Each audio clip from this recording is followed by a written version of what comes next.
Hello guys, स्वागत है आपका अपने यूट्यूब चैनल यूनिक सरजी सत्यम में। कंप्लीट क्रैश कोर्स आपको यहाँ पे अवेलेबल मिलेगा। आपको क्या करना है, पढ़ाई। हमारा टारगेट है कि आपके यहाँ से इसी क्रैश कोर्स से 80 प्लस आपके जेईई एग्जाम में बन जाए। और अगर आप बोर्ड की प्रिपरेशन के लिए आपने इस कोर्स की वीडियोस को देखा है या 11th की, तो यहाँ पे हमारा टारगेट है कि आप 98 से प्लस मार्क्स गेन करें। और अगर रियलिटी में आपको इस क्रैश कोर्स से थोड़ा सा भी अगर फायदा मिलता है, प्रॉफिट मिलता है, तो प्लीज आपसे रिक्वेस्ट है, आप हमको कमेंट करके जरूर बताइएगा। और आप हमको यूनिक सरजी सत्यम पर इंस्टाग्राम पर फॉलो भी कर सकते हैं। ठीक है, चैनल के नेम पे ही है, बस विदाउट स्पेस आपको सर्च करना है। मेरा स्मार्ट सा वहां पे फोटो लगा हुआ है। It's okay. तो स्टार्ट करते हैं बिना देर करे हम अपना पैराबोला पार्ट 1। ठीक है, अब देखो क्रैश कोर्स है तो मैंने यहाँ पे एक सिंपल वे इसको शो किया है जिससे आपको कोई प्रॉब्लम ना हो और आप इसको इजीली डील कर सकें। अब भाई देखो यहाँ पे हमारे पास there are 4 types of parabola. Now I know that the 4 types of parabola is exist in our life. So 4 types of parabola exist in our life and their 4 types is very most important to learn it and all of question, मतलब सभी type के questions में हमको consider करना पड़ेगा कि जो parabola है वो है क्या, मतलब किस टाइप का पैराबोला बनना है। What this type of parabola existing only board exams and special types of parabola हो सकता है जो अपने घर से थोड़ा सा भाग गया हो, वही जेईई एग्जाम में एग्जिस्ट करता है। जो अपना घर ड्रॉप करता है, जो घर को थोड़ा सा लीव करता है, वही ज्यादा सक्सेस पाता है। या फिर हम कहते हैं कि वो बहुत डिफिकल्टीज फेस करके इस पोजीशन पे पहुंचा है। तो जेईई मेंस एक डिफिकल्ट एग्जाम है। तो जो पैराबोला एग्जिस्ट अपने एक्सिस पे, अपने पॉइंट पे करता है, जिसके वर्टिसेस 0,0 होते हैं, वो सिंपल होते हैं, इसलिए वो बोर्ड तक ही सीमित हैं। बट जो पैराबोला रियलिटी में एग्जिस्ट वर्टिसेस 0,0 नहीं रखता है, चेंज होते हैं। देखो ये सब मैं जो आपको पढ़ा रहा हूं ना, ये फुल कोर्स आप पढ़ोगे तभी आपको प्रॉफिट है। आप सोचो आप क्रैश कोर्स से बहुत अच्छे नंबर ला सकते हो, तो तभी ला सकते हो जब आप इसके बारे में जानते हो। अदरवाइज क्रैश कोर्स से आपका कुछ भी नहीं हो सकता। ठीक है, आप इसके बारे में पढ़ चुके हो, आप थोड़ा सा भी पढ़े हो ना, तो क्रैश कोर्स इफेक्टिव है। अदरवाइज आप नहीं कर सकते। क्वेश्चन मैं ये कह रहा हूं आपसे, बट फिर भी आप कोशिश तो कर सकते हो। कोशिश करने वालों की हार नहीं होती है। ओके, तो बिना देर करे हुए हम इसको थोड़ा सा समझने की कोशिश करते हैं। देखो there are 4 types of parabola. आप इमेजेस को देख के थोड़ा सा समझ सकते हो। सबसे पहले हमारे पास एग्जिस्ट करता है y² 4ax टाइप का पैराबोला। अब ये पैराबोला कुछ हमारा इस टाइप का बनता है। अब आप देखो यहाँ पे इसका जो माउथ है, जो ओपन है, वो इधर साइड को ओपन है, और जस्ट सेम, बस इसमें एक निगेटिव साइन का थोड़ा सा अंतर आ गया। और मतलब y² 4ax टाइप के जो पैराबोला है हमारा, ये वाला जो पैराबोला है, अब आप खुद देखिए ये माइनस के चक्कर में इसका जो मुंह ओपन है, माउथ है, वो किधर को, इसका अपवर्ड हो गया, मतलब जस्ट अपोजिट हो गया, यानी कि इस वाले पैराबोला का जस्ट अपोजिट। अब इसमें खाली सिंबल चेंजेस होते हैं, ऐसा ही नहीं है। अब मैं देखो यहाँ पे क्रैश कोर्स है, इसलिए डिटेल में जाने की कोशिश नहीं कर रहा हूं। तो यहाँ पे इसके वर्टिसेस, यानी कि जो इसके वर्टिसेस होते हैं, यानी कि जहां से ये स्टार्ट होता है ना, जो इसका शीर्ष पॉइंट होते हैं, जो उसका वर्टिसेस होता है, वो होता है हमारा 0,0। और ये 0,0 सभी में एग्जिस्ट करता है, बिकॉज सारे पैराबोला हमारे जो स्टार्ट होते हैं, जो इनका वर्टिसेस होता है ना, ये वर्टिसेस इनका ओरिजिन ही होता है। तो ओरिजिन इनका वर्टिसेस होता है, इसलिए ये 0,0 पर ही एग्जिस्ट करते हैं। पर जो स्पेशल केस वाला पैराबोला होता है, वो कुछ इस टाइप से एग्जिस्ट करने लगता है, जैसे पैराबोला ऐसे एग्जिस्ट करने लगे, पैराबोला ऐसे एग्जिस्ट करने लगे। तो इन टाइप ऑफ, तो दिस टाइप्स ऑफ पैराबोलाज में ही हमारे पास स्पेशल केस जनरेट होता है। ठीक है, तो हमको क्या पता लगा कि ये जो है वो 0,0 वर्टिसेस रखने वाले 4 पैराबोला है, 4 parabolas and 4 types of parabola के डायग्राम्स को हमने पढ़ा। देखो ये कुछ इस टाइप के चारों के डायग्राम्स हैं। अब देखो एक हमारे पास आता है फोकस। फोकस यानी कि जो इसका, हम इसको फोकस इसलिए कहते हैं फोकस। तो फोकस जो होता है ना, ये एक परफेक्ट एक डिस्टेंस होती है, जो डिस्टेंस होती है ए। तो ये ए डिस्टेंस के बाद ही एग्जिस्ट करता है, और ये होता है a,0। ठीक है, इसमें ये डिस्टेंस देखिए एक्स एक्सिस से आप मेजर कीजिए, यहाँ पे हमारे पास ये कुछ एक्स और वाई एक्सिस है।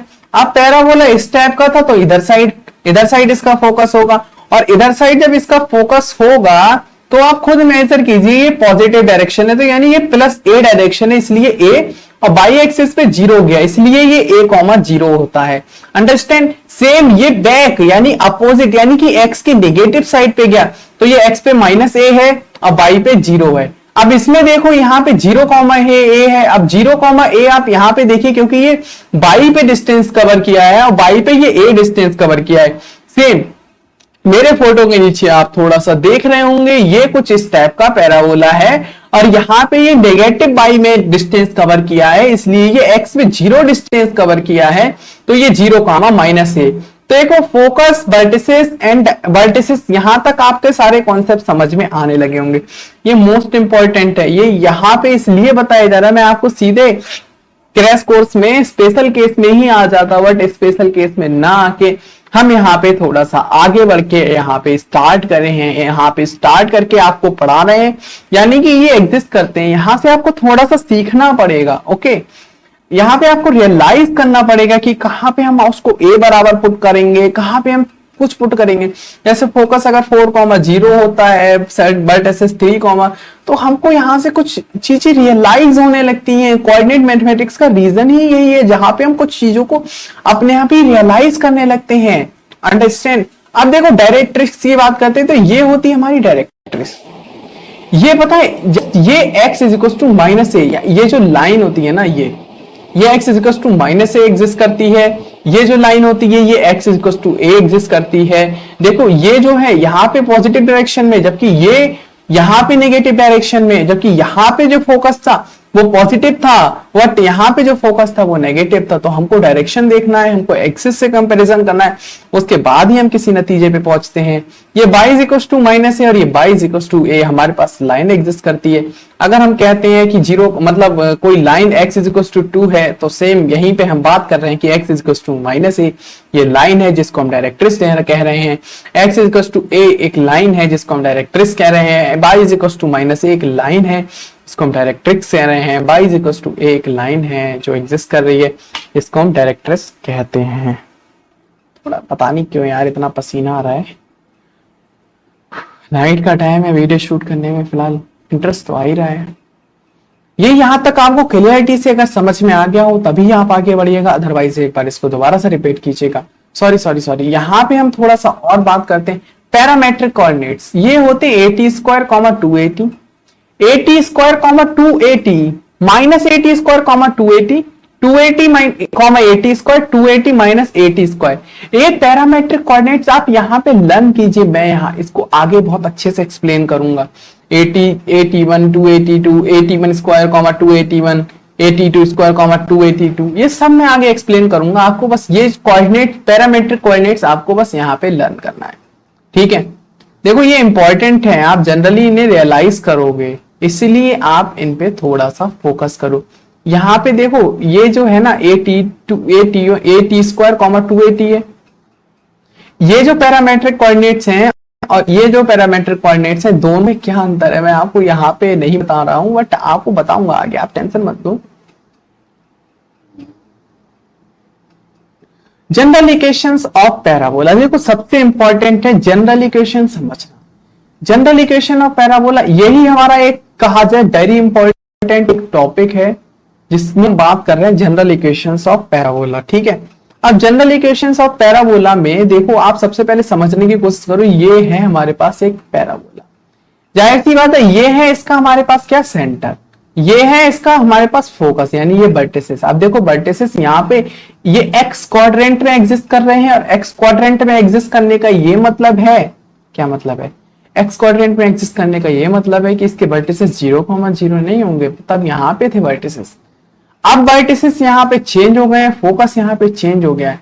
तो देखो हमारे पास अगर पैराबोला पे कोई भी पॉइंट, ये पॉइंट है, ये पॉइंट है, तो कितने भी पॉइंट अगर हमारे एग्जिस्ट कर रहे हैं और उससे अगर हम एक परपेंडिकुलर डिस्टेंस डाल के और उसको हम अगर अपने फोकस से मिला दें तो जो ये डिस्टेंस होती है ना ये ऑलवेज इक्वल होती है और ये पता है PS बराबर PM होती है इन केस ऑफ पैराबोला।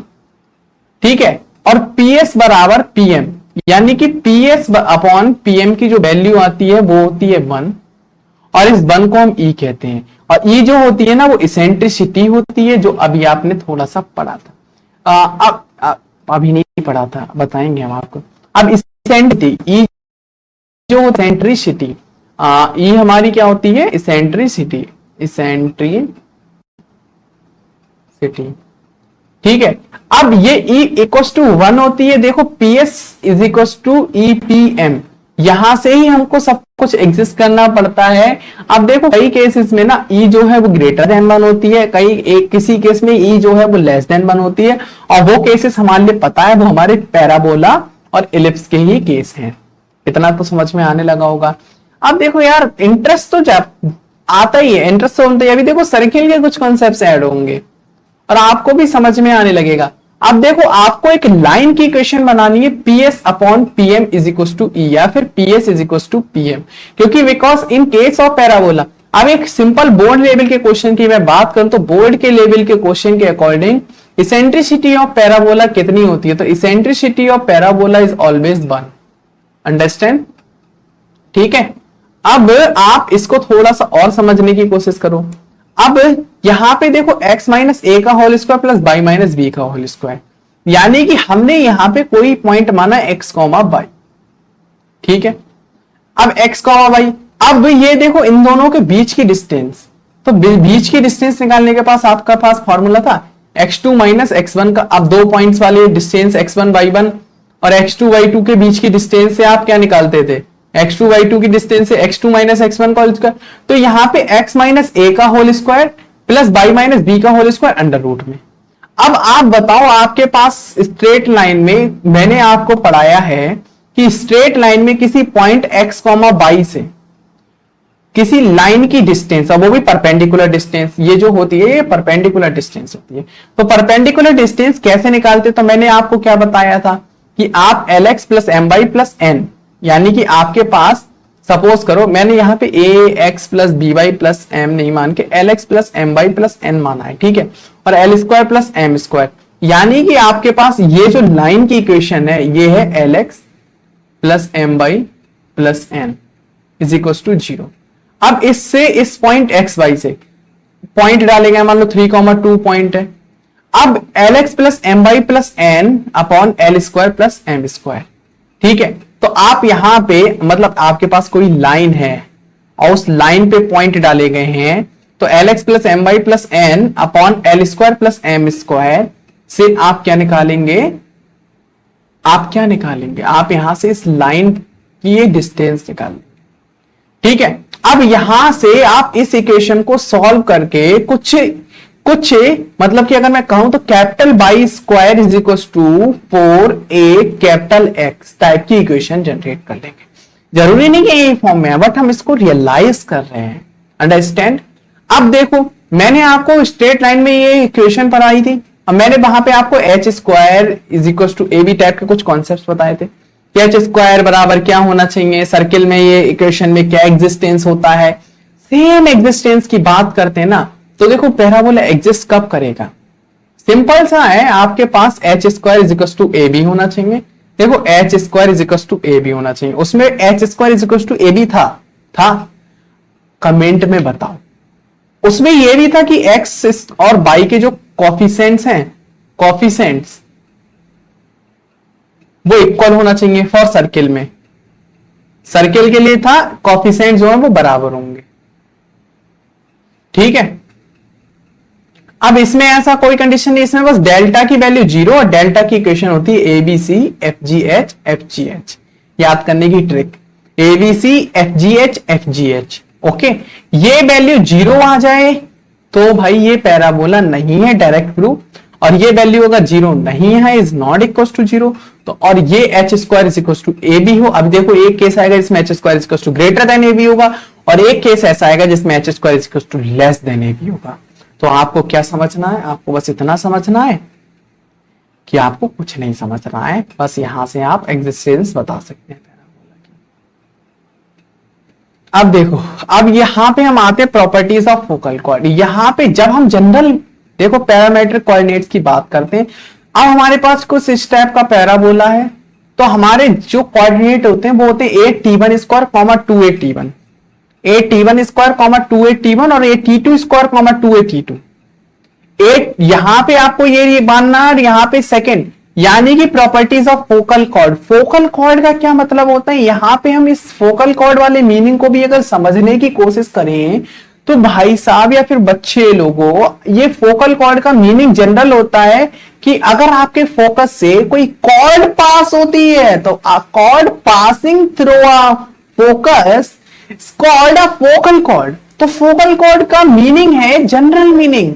तो general meaning of focal cord की हम बात करते हैं ना भाई, तो general meaning of focal cord की अगर हम बात करते हैं तो general meaning of focal cord की अगर आपकी कोई कॉर्ड है पैराबोला की, अगर वो फोकस से पास होती है तो उसको हम फोकल कॉर्ड कहते हैं। इतनी बात समझ में आ गई। अब देखो at1 स्क्वायर कॉमा 2at1, यहां पे हमको यार यही समझना है, at1 square comma 2at1, at2 square comma 2a t2, ये हमारे पैरामेट्रिक कोऑर्डिनेट्स होते हैं। और इसमें प्रॉपर्टीज आती है, अगर आपको एक कोऑर्डिनेट पता है ना तो दूसरा अपने आप पता चल जाएगा। और ए आपको निकालना पड़ता है यार, यहां से आपको लिंक करना पड़ेगा, आपको समझना पड़ेगा कि हम कर क्या रहे हैं, हमको करना क्या है क्वेश्चन में, हमको समझ मतलब उस हमको रियलाइज क्या करना है क्वेश्चन में। अगर हम रियलाइज कर लेंगे, अगर हम थिंक कर लेंगे ना, तो हमें गारंटी की बात पता है ना कि हमसे क्वेश्चन हो जाएगा। तो भाई एज्यूम करो, थिंक करो, कॉन्सेप्ट्स आप अपने आप स्ट्रॉन्ग करो कि आप उस कॉन्सेप्ट्स को कैसे ला सकते हो। यहां पे आपको पता है कि T1 और T2 में रिलेशन है और T1 T2 -1 होता है, यानी आपके पास T1 आ गया तो T2 ऑटोमेटिकली आ जाएगा और ए लाके आप पैरामेट्रिक क्वाड्रेंट निकाल सकते हैं। और क्वाड्रेंट पे अगर मान लो वो डायमीटर होते हैं सर्कल के, तो आप उस सर्कल की इक्वेशन भी निकाल सकते हैं। ये क्वेश्चन आपको रियलाइज करने पड़ेंगे। हो सकता है आपको फोकस ना दे रखा हो, बट आपके पास डायमीटर की इक्वेशन, और डायमीटर कैसे आएंगे, at1 स्क्वायर at1 कैसे आएगा, पैराबोला को सॉल्व करने के बाद a की वैल्यू आएगी, t1 की वैल्यू अगर गिवन होगी तो हम t2 की वैल्यू निकाल लेंगे। अंडरस्टैंड? शायद अब थोड़ा बहुत समझ में आने लगे। देखो यार बहुत जरूरी है क्वेश्चन करने के लिए। हमारे लाइफ का पता है टारगेट क्या होना चाहिए, टारगेट है हमारे लिए क्वेश्चन करना है, ठीक है। जेई नीट सेकेंडरी चीज है, फर्स्ट है क्वेश्चन करना है, क्वेश्चन सही करना है, ठीक है, अच्छे से समझना है कॉन्सेप्ट उसमें हमें अपना ऐड करना है, हमको बिल्ड करना है, अपने कॉन्सेप्ट को स्ट्रॉन्ग करना है। Okay, understand? अब देखो यहां पे 2a की वैल्यू की बात करते हैं। ये देखो यहीं पे कॉन्सेप्ट आया SPSQ SPSQ। अब SPSQ SPSQ से क्या लेना देना है, देखो हमको 2a का क्या जरूरत है यार, 2a और यहां पे 2 से मल्टीप्लाई किया गया, यानी a की वैल्यू ये इतनी है। यहां पे अगर हमारे पास 4a की वैल्यू आ जाए तो हम y square is equal to 4ax type का पैराबोला एग्जैक्टली निकाल सकते हैं, निकाल सकते हैं। अब यार 4a की वैल्यू तो लानी होती है, तो y square is equal to 8x type का पैराबोला आ गया, सब कुछ यार डिफाइन हो गया। तो ये कुछ ट्रिक वाइज। अब SP क्या है, SP SQ SP plus SQ, ये इक्वल नहीं है, ये ऐड करना है। अब यार ये कॉन्सेप्ट है, अगर आपके पास फोकस आ गया, आपके पास T1 आ गया, आपके पास A आ गया, अब आपका सर ये तो आ गया तो फिर ये करके सीधे 4 में पुट कर दो। आपके पास A ही नहीं आया है तो आप रियलाइज कर सकते हैं, आप इन दोनों को ऐड करके या फिर A में इक्वेशन निकाल सकते हैं, आप A का बहुत सी चीजें निकाल सकते हैं। लेकिन आपको यहीं से कॉन्सेप्ट लाना पड़ेगा। आप 2a की वैल्यू एग्जैक्टली निकाल सकते हैं अगर ये पॉइंट्स गिवन हो, पॉइंट्स गिवन होंगे तो ये तो निकाल ही लेंगे। देखो अपने आप ही समझ में आने लगता है, अपने आप ही रियलाइज होने लगता है कि आप क्या कर रहे हो क्वेश्चन में, आप कैसे उसको करने की कोशिश कर रहे हो, आपका कॉन्सेप्ट क्या लग रहा है उसमें। चलो थोड़ा सा आगे बढ़ते हैं, ये चारों पॉइंट समझ में आ गया। देखो ये जो है ना, ये PQ की बात कर रहे हैं, पूरी इसकी लेंथ की बात कर रहे हैं, ठीक है। और ये पूरी जो लेंथ है ना, ये पूरी 4a cosec स्क्वायर थीटा होती है और इसमें जो एंगल होता है वो पॉजिटिव एक्स एक्सिस के साथ बनता है, ठीक है। और ये वाला एंगल होता है, ठीक है। तो ये समझ लेना, ये होता है आपका थीटा। और यहाँ पे इससे भी हम निकाल सकते हैं, अगर हमें एक t की वैल्यू गिवन है और यहाँ पे हम a t प्लस हाफ मतलब 1/t का होल स्क्वायर से भी हम इसको सॉल्व कर सकते हैं, ठीक है। Okay, understand. यहां तक आपको समझ में आ गया होगा। ये देखो, ये दो कॉन्सेप्ट्स और हैं।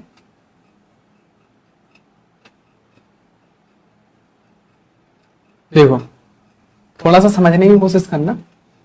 डी और ई, सर्कल डिस्क्राइब्ड, कोई मिस हो गया कॉन्सेप्ट्स क्या?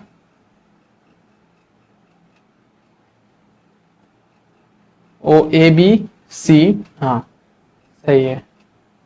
अब देखो, circle described on focal length, diameter touches the tangent at vertices, diameter touches the tangent at vertices.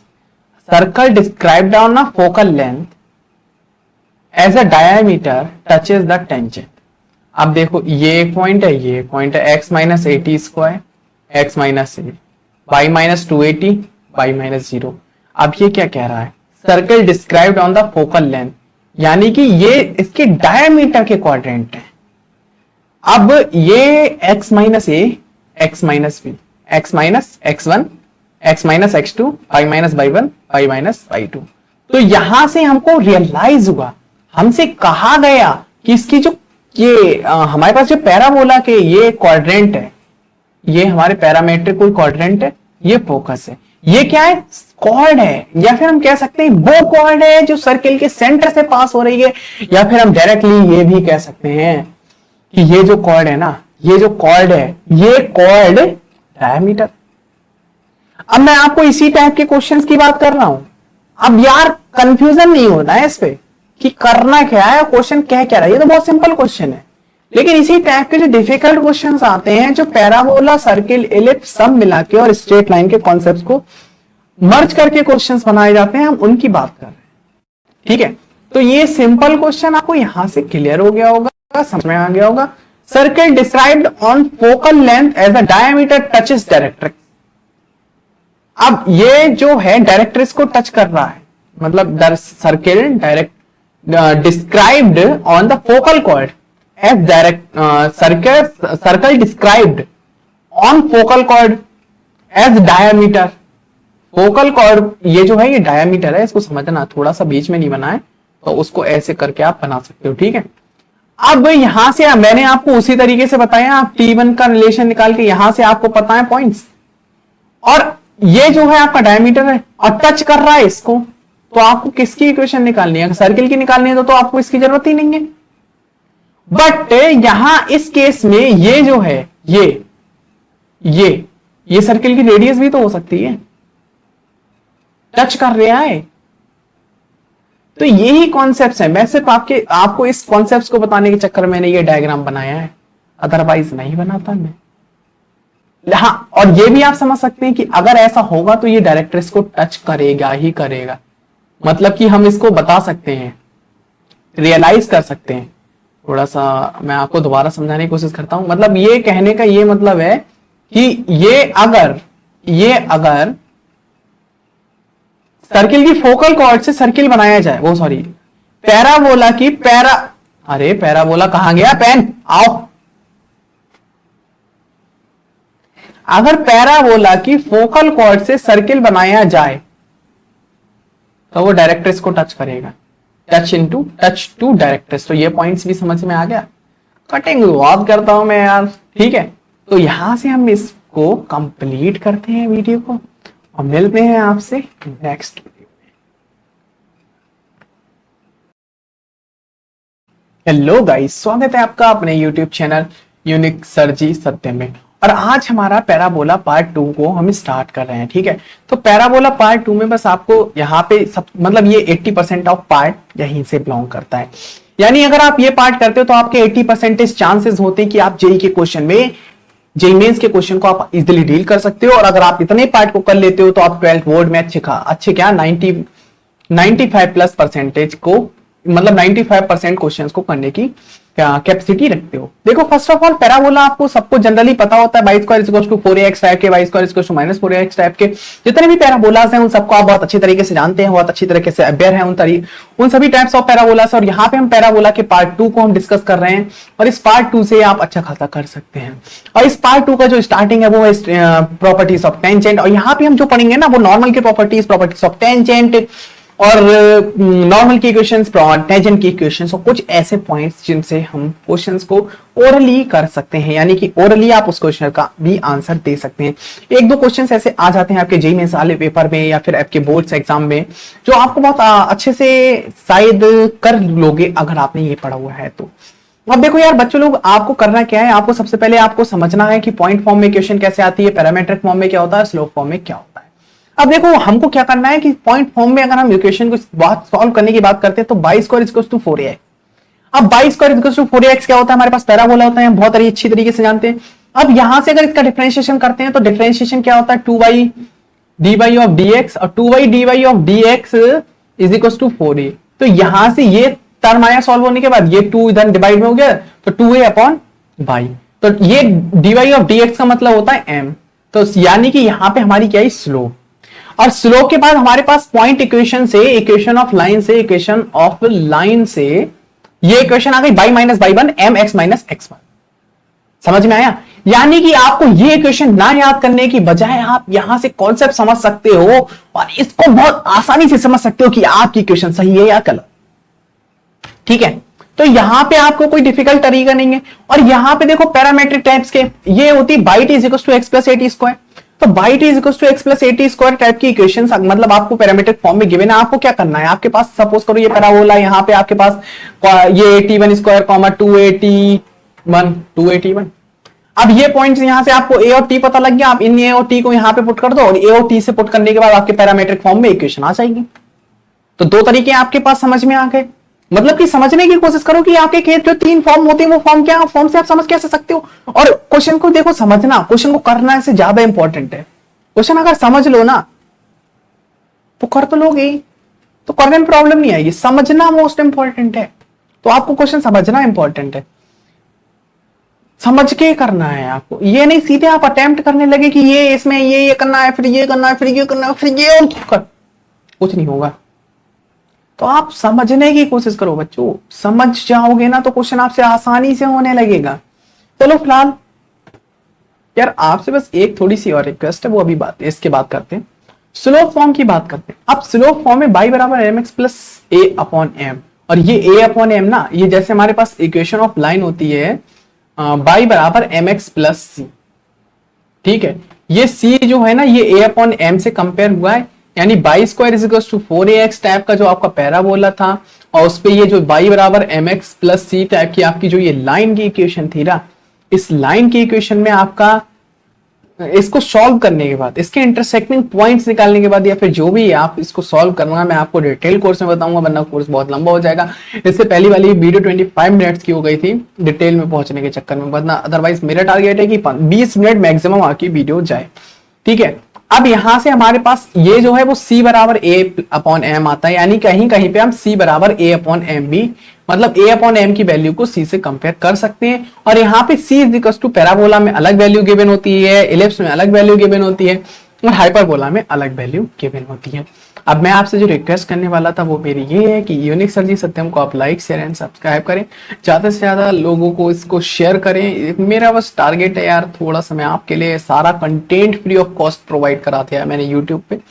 इसी के साथ बस मैं इतनी सी रिक्वेस्ट कर रहा हूँ कि यूनिक सर जी सत्यम को आप लाइक शेयर एंड सब्सक्राइब करें, शेयर जरूर करें, इंस्टा पे आप स्टोरी लगा के मुझे टैग करें, इंस्टा पे मुझे फॉलो करें। देखो मुझे बहुत जल्दी बहुत ज्यादा सब्सक्राइबर्स, बहुत ज्यादा लोग होते हैं, ये सारा कंटेंट पहुंचाना है, और अपने आप में मुझे अच्छा लगता है ज्यादा से ज्यादा लोग जब मेरे साथ जुड़ने लगते हैं। ठीक है, ये रिक्वेस्ट है आपसे। बस अगर आपको इस कंटेंट से थोड़ा भी फायदा मिल रहा है, 1% भी अगर प्रॉफिट मिल रहा है तो आप शेयर कीजिए, ज्यादा मिल रहा है तो ज्यादा लोगों को शेयर कीजिए, और ज्यादा मिल रहा है तो और ज्यादा लोगों, जितने परसेंट आपको इससे प्रॉफिट मिल रहा है ना आप उतने परसेंट ही शेयर कीजिए। नहीं मिल रहा है प्रॉफिट तो मत शेयर कीजिए। और जब आप यहां तक आए हैं तो प्रॉफिट मिल रहा है यार तो शेयर ही कर दो। आगे का टॉपिक तब पढ़ाएंगे जब शेयर करोगे। ठीक है, तो ये प्रॉपर्टीज ऑफ टेंजेंट तब पढ़ाएंगे जब शेयर करोगे। ओके, कर दिया शेयर? नहीं किया तो करके आओ। देखो प्रॉपर्टीज ऑफ टेंजेंट की बात करते हैं, प्रॉपर्टीज ऑफ टेंजेंट।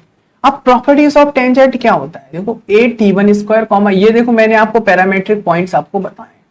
ठीक है, ये पैरामीट्रिक पॉइंट्स आपको पता है। अब प्रॉपर्टीज ऑफ टेंजेंट ये कहता है कि अगर इस पॉइंट पे a t1 square comma 2a t1 है, इस पॉइंट पे a t two square comma 2a2t2 है। अब ये पॉइंट पे टेंजेंट ड्रॉ करके एक पॉइंट हमको मिला, तो इस पॉइंट के कोऑर्डिनेट जो होंगे वो a t1 t2 comma a t1 plus t2 होंगे। ये है हमारे पास सिंपल तरीका कि हम इन पॉइंट्स को, अदरवाइज आप टेंजेंट बनाओगे उसके बाद इंटरसेक्टिंग पॉइंट निकालोगे। हाँ ना बोलो, तो फिर आसान तरीका है, ये सॉल्व करके दे दिए उनने, यहां से आपको आसानी से पता लग गया। समझ में आया? अब देखो टेंजेंट की प्रॉपर्टीज में पॉइंट नंबर 2, अगर locus of foot of perpendicular from the focus upon any tangent is tangent and vertices, मतलब यहां से अगर कोई फोकस से आप टेंजेंट ड्रॉ करो, टेंजेंट काय पे ड्रॉ करो? पैराबोला पे। अब अगर आप यहां पे ये टेंजेंट ड्रॉ करो, ये आपने टेंजेंट ड्रॉ करी, ठीक है। अब ये टेंजेंट आपने ड्रॉ करी और ये फोकस से इस पे आपने ये पॉइंट डाला, तो ये जो होगा ना, ऐसे ही आपने ये टेंजेंट ड्रॉ करी तो ये पॉइंट, तो ये जो पॉइंट आएंगे ना, ये जितने भी टेंजेंट होंगे, इसका जो लोकस होगा, लोकस जो होता है ना, जो पॉइंट रोटेट करता है, जो पॉइंट रोटेट करता है ना, उसको हम कहते हैं लोकस। और ये जो आपका ये लोकस है ना, ये आपका क्या होगा? Tangent at vertices, tangent at vertices, यानी कि जो टेंजेंट उसके वर्टिसेस से पास हो रही है, तो वो टेंजेंट एट वर्टिसेस इसका लोकस होगा।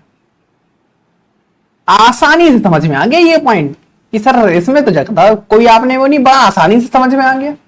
अब देखो थर्ड पॉइंट को समझो, properties of tangent. Tangent at extremities focal chord are perpendicular and intersect on the direct axis. अगर जो आपकी फोकल कॉर्ड है, यानी ऐसी कॉर्ड जो फोकस से पास करती है पैराबोला के, उसके पॉइंट से आपने टेंजेंट ड्रॉ की है, ठीक है, आपने टेंजेंट ड्रॉ की है, तो ये जो है ना, ये परपेंडिकुलर टेंजेंट होंगी, वो भी काय पे होंगी? आपकी डायरेक्ट्रिक्स पे। मतलब यहां से आपको कुछ पॉइंट ऐसे समझ में आ रहे हैं ना, जिनके आप ओरली आंसर दे सकते हो। समझ में आया? यानी ये तीसरा पॉइंट्स भी क्लियर हो गया। सिर्फ एक बार पढ़ने से, मैं एक बार समझने से पॉइंट्स क्लियर हो जाएगा आपका। अब बात करते हैं इक्वेशन ऑफ नॉर्मल की। इक्वेशन ऑफ नॉर्मल यानी कि point form, parametric form, slope form. यहां पे आपको क्या करना है, आपने पता है सबसे पहले y square is equal to 4ax, आपके पास पैराबोला था। अब आपने क्या किया, 2/dy ऑफ dx किया, क्या है आपके पास? 2a, यानी आपके पास m is equal dy of dx is equal to m is equal to 2a upon y, ये आई। अब अगर मैं गलत नहीं हूं ना, तो टेंजेंट और नॉर्मल में इतना रिलेशन है कि m और ये जो चेंज हो जाते हैं ना, वो 1 अपॉन माइनस m में चेंज हो जाते हैं। स्लोप जो होती है निगेटिव हो जाती है और इसके अपॉन हो जाती है, तो निगेटिव उल्टी स्लोप। तो यहां पे ये पॉइंट्स मैंने बना दिया है, minus of by 1 upon 2a करना है, इक्वेशन आपकी वही रहेगी, by minus y 1 minus 1 upon m x minus x. ओहो, इतनी आसान, कोई बात नहीं, अब तो आ गई दिमाग में, कोई बात नहीं, it's okay, extremely good if you understand it. Okay, parametric form, यहां पे सबसे पहले देखो, ये यहां तक mx तक का आपको पार्ट समझ में आया, यानी यहां पे नॉर्मल में पैराबोला की जो वैल्यू होती है वो -2am माइनस am क्यूब होती है, यानी a और m की वैल्यू से आप c की वैल्यू निकाल सकते हो, और आप प्रूव भी कर सकते हो कि c का रिलेशन नॉर्मल के लिए क्या है, c का रिलेशन टेंजेंट के लिए क्या है। अब यहां पे जो y बराबर mx minus 2am minus am Q है, यहां पे m की वैल्यू -t रख दो ना, तो आपके पास पैरामेट्रिक इक्वेशन आ जाएगी। तो आपको बस ये दोनों फॉर्म याद करनी है, स्लोप फॉर्म याद करनी है, पैरामेट्रिक फॉर्म याद करने की जरूरत नहीं है। यहां m इज इक्वल टू आपको क्या पुट करना है, -t, और m equal to minus t put करते ही आपके पास पैरामेट्रिक फॉर्म में इक्वेशन आ जाएगी। यहां तक क्लियर डाउट्स? यहां तक समझ में आ गया? It's okay. अब बढ़ते हैं आगे। नॉर्मल फॉर्म्स आपको सारी समझ में आ गई।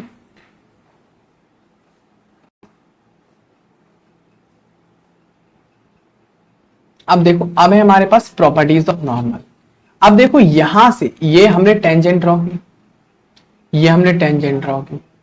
अब इस पे हमने नॉर्मल ड्रॉ किया, इस पे हमने नॉर्मल ड्रॉ किया। अब ये टेंजेंट पीछे पॉइंट्स पे मिली और ये नॉर्मल हमको गिवन है, तो इसके जो पॉइंट्स हैं, ये जो नॉर्मल टेंजेंट के तो पॉइंट्स आप निकाल लोगे। आपको पता है a t one t two, a t one plus t two. अगर आपको ये पॉइंट्स गिवन है, अगर आपको ये पॉइंट्स गिवन है तो आप a t one t two, a t one plus t two, ये पॉइंट्स आप निकाल लोगे। अब ये पॉइंट्स जो नॉर्मल को इंटरसेक्ट कर रहे हैं और ये पॉइंट्स आपके क्या होंगे, तो ये पॉइंट्स होंगे 2a, a t one square t two square 2 plus t one t two minus a t one t two, t one plus t two. ठीक है, समझ में आ गया?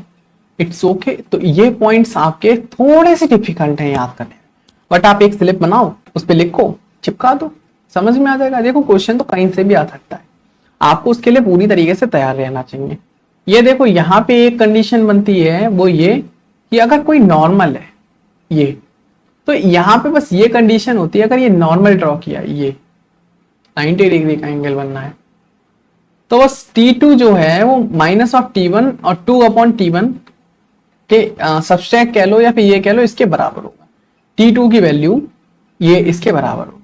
अब थर्ड कंडीशन जो कि मोस्ट इंपॉर्टेंट कंडीशन है, अगर आपके पास एक नॉर्मल ये है, दूसरा नॉर्मल ये है और ये एक सिंगल पॉइंट से ड्रॉ किए जाते हैं और ये पी क्यू आर इसके पॉइंट है, तो आपको पता आप इस पॉइंट से इस पॉइंट को निकाल सकते हो और इस पॉइंट से भी इस पॉइंट को निकाल सकते हो। मतलब आपको ये पॉइंट गिवन है तो ये भी निकाल सकते हो, ये भी निकाल सकते हो, कोई ज्यादा प्रॉब्लम नहीं है। तो इसमें रिलेशन क्या आता है, T1 T इक्वल्स टू 2 होता है, T1 plus T3 equals to 0 होता है। ठीक है, तो ये पैराबोला के पार्ट 2 को हम यहाँ पे फिनिश करते हैं। कुछ प्रॉपर्टीज हैं जो कि पैराबोला पार्ट 3 में डिस्कस करेंगे। उससे पहले लाइक शेयर एंड सब्सक्राइब आपका काम है। हेलो गाइस, स्वागत है आपका लास्ट यूनिक सर्जी सत्यम, और ये है हमारा पैराबोला का लास्ट पार्ट।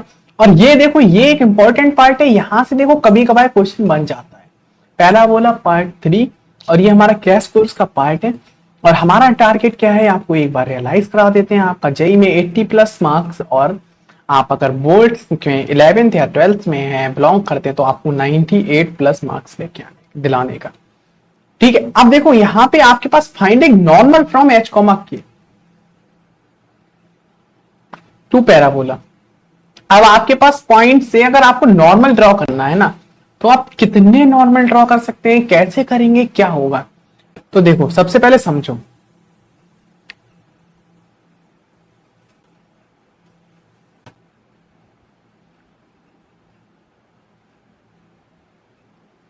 आपके पास ये इक्वेशन है।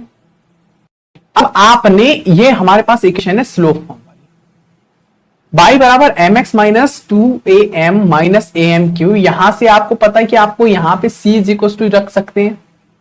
अब आपने यहां पे x और y की जगह पे h कॉमा के पुट किए। अब देखो आपके पास क्या है, am Q m 2a minus h plus के। अब m1 m2 m3, यानी कि आपके पास m की 3 वैल्यू आएंगी, क्योंकि m में आपकी यहां पे क्यूबिक इक्वेशन बन रही है। यहां पे m की आपकी क्यूबिक इक्वेशन बन रही है h कॉमा के पुट करने पे, यानी आपके पास 1 2 और ये 3 टाइप के नॉर्मल आ रहे हैं।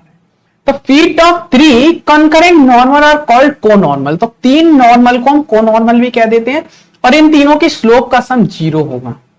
यानी कि 2am2 2am1, और ये तीनों की स्लोप के सम को अगर आपको डीपली समझना है ना, यहां पे आप या तो लर्न कर लो कि ये 0 होगा और इनकी स्लोप ये होंगी, अदरवाइज आप हमारे फुल कोर्स को ज्वाइन कर सकते हैं। अब यहां से आप ये समझने की कोशिश करो कि यहां से ये जो कॉन्सेप्ट है ना, ये नहीं समझाया जा सकता डिटेल कोर्स के अलावा। हम यहां पे इस थर्ड लेक्चर में सिर्फ आपको हमें ये बताना था कि आपके जो कॉमन आर्टिकल होते हैं, जो हम सर्किल से पढ़ते आ रहे हैं, उन कॉमन आर्टिकल्स को समझने का मकसद था। बट ये एक कॉन्सेप्ट था जो मैंने सोचा कि आपको बता दिया जाए, तो इसीलिए मैं आपको बता रहा हूं कि अगर कोनॉर्मल का केस आता है तो उसमें sum of all slopes is equal to 0 होता है। और ये वाला पॉइंट्स आपको याद रखने की जरूरत नहीं है कि आप क्या करो इसमें। If from alpha comma theta 0 3 distinct root normal are drawn y square is equal to 4ax alpha is greater than, आपको ये वाला केस याद करने की जरूरत नहीं है। जेई में इससे ज्यादा कभी भी क्वेश्चन नहीं आया, एक आध बार आया है वो अलग बात है। अगर आप लेकिन हाँ ये कोर्स देखो मैं इतना नहीं बता सकता डिटेलली कि ये कैसे क्या ड्रॉ किया गया है, और ना ही मैं आपसे ये पढ़ने को कह रहा हूं अभी। आप बस ये वाले केस में, ऊपर वाले केस में आपको बस इतना याद रखना है कि कोनॉर्मल क्या होता है, कोनॉर्मल वाले पॉइंट को आपको डिस्कस ध्यान माइंड सेट में करना है, ये आपको याद रखना है। और बाकी हमारे पास जो हमारा मेन टॉपिक इस वीडियो में समझाने का था वो था कॉमन आर्टिकल। मैंने आपको ये सारे सर्किल में एक्सप्लेन किए थे। देखो कॉमन आर्टिकल सबसे मोस्ट इंपॉर्टेंट टॉपिक, और ये वीडियो हमारी ज्यादा लंबी नहीं होने वाली है। कॉमन आर्टिकल का मतलब है आपके पास, देखो कॉमन आर्टिकल का मतलब पहला आपके पास, सेकंड आपके पास, थर्ड आपके पास। अब समझने की कोशिश करो।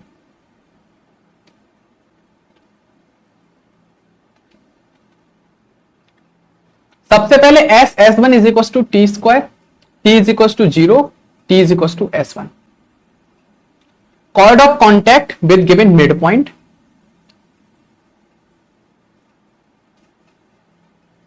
S1 is equal to t square. अब हमको S1 कैसे आना है, यानी y square is equal to type का कोई पैराबोला है, उस पर कोई पॉइंट है x1/1, ठीक है, कोई पॉइंट है x1/1, पैराबोला पर कोई पॉइंट है x1/1, सॉरी मतलब पैराबोला ये हमारा क्या है, y square is equal to 4ax। अब किसी पॉइंट x1/1 से इस पे टेंजेंट ड्रॉ की गई, ठीक है। अब इस टेंजेंट ड्रॉ की गई, सॉरी टेंजेंट ड्रॉ की गई, तो ये जो टेंजेंट की y/1 minus 2ax plus x1 का होल स्क्वायर, तो ये टी स्क्वायर। और ये टेंजेंट की इक्वेशन हमको पता है ये कैसे आई है, y square is equal to 4x type के पैराबोला पर। तो S1 is equal to t square, t is equal to 0 and t is equal to S1। Chord with given mid point, chord of contact, इस points को तो मैं भी भूल गया और यहां पे लिखना भी भूल गया। टेंजेंट एट अ पॉइंट, मतलब tangent with given a point. I think आप खुद इसको नोट कर लेना सर्किल वाले कॉन्सेप्ट से ही जाके। यहां पे अगर ऐसा कुछ लिखा नहीं है, और यहां पे हम इस पॉइंट्स को समझ चुके हैं, ठीक है। कॉमन आर्टिकल जो हमारे होते हैं उन तीनों कॉमन आर्टिकल्स के बारे में हम जान चुके हैं, और कॉमन आर्टिकल्स के बाद हम इस वीडियो को रेस्ट देते हैं। ये वीडियो कोई ज्यादा लंबी नहीं है, फिर भी लंबी खींच देते हैं। देखो आपको करना क्या है, ये लंबी कर दे रहा है वीडियो को, थोड़ा सा समझ लो जेई के बारे में। और देखो आपको करना क्या है, आपका सबसे पहला टारगेट है कि आपको अच्छे मार्क्स गेन करना है, और अच्छे मार्क्स गेन करने का आपके पास एक ही टारगेट है। अब वो टारगेट आपको फोकस में रखना है, मतलब कि आपको समझना है, आपको क्वेश्चंस ज्यादा से ज्यादा करना है। टेस्ट प्रैक्टिस बहुत इंपॉर्टेंट करती है।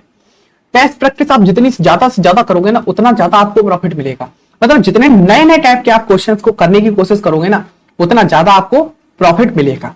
नए क्वेश्चन ही आपको डिपेंड, मतलब नए क्वेश्चंस करने से आपको नए नए कॉन्सेप्ट समझ में आएंगे, और नए कॉन्सेप्ट आपको जब समझ में आएंगे, जब आप नए कॉन्सेप्ट खोलोगे तो आपको इंटरेस्ट आएगा, और इंटरेस्ट आएगा तो आप अपने टीचर से पूछोगे तो टीचर को और ज्यादा इंटरेस्ट आएगा। यानी कि देखो नए कॉन्सेप्ट करने से, मतलब नए कॉन्सेप्ट अपने आप नहीं बनते हैं, नए कॉन्सेप्ट क्वेश्चन करने से ही बनते हैं। जैसे पैराबोला, सर्किल, इलिप्स, हाइपरबोला, इन 5 कॉन्सेप्ट्स में आपस में लिंक होने के बाद कई सारे हमारे क्वेश्चंस बन जाते हैं। बट आप खुद रियलाइज करो ये क्वेश्चंस तो बन जाते हैं, लेकिन अगर हम बात करते हैं अपने कॉम्प्लेक्स नंबर की, तो कॉम्प्लेक्स नंबर में ऐसा क्या आ जाता है भाई साहब, कॉम्प्लेक्स नंबर में कि वहां पे तो सब कुछ ऐड हो जाता है। मतलब सर्किल से लेके, स्ट्रेट लाइन से लेके, पैराबोला, हाइपरबोला, इलिप्स, सब कुछ उन्होंने कुछ नहीं छोड़ा। तो फिर कॉन्सेप्ट यार, कॉन्सेप्ट मैथ, तभी तो उसका नाम कॉम्प्लेक्स नंबर है, और वो है ही कॉम्प्लेक्स मैथ। उसको भी मैं फिलहाल आपको 2-3 वीडियो में सारे कॉन्सेप्ट बता दूंगा, सारी इक्वेशंस बता दूंगा, क्या क्या है बता। ठीक है, आपको बस इस क्रैश कोर्स को ज्यादा से ज्यादा सपोर्ट करना है, ज्यादा से ज्यादा लोगों तक पहुंच जाए, ठीक है, उनको प्रॉफिट मिल सके इससे। यहाँ पे हमारा सिर्फ बेसिकली ये नहीं कि मैथ का ही क्रैश कोर्स, यहाँ पे मैं फिजिक्स, केमिस्ट्री सभी का क्रैश कोर्स अवेलेबल करवाऊंगा, या फिर आप थोड़ा लेट देख रहे हैं तो हो चुका होगा। चैनल को सब्सक्राइब, लाइक एंड शेयर करे बिना मत जाना। इतना है बस आपसे रिक्वेस्ट। बाकी मिलते हैं नेक्स्ट वीडियो में, इससे ज्यादा लंबी नहीं। And bye, good bye, see you and Tata.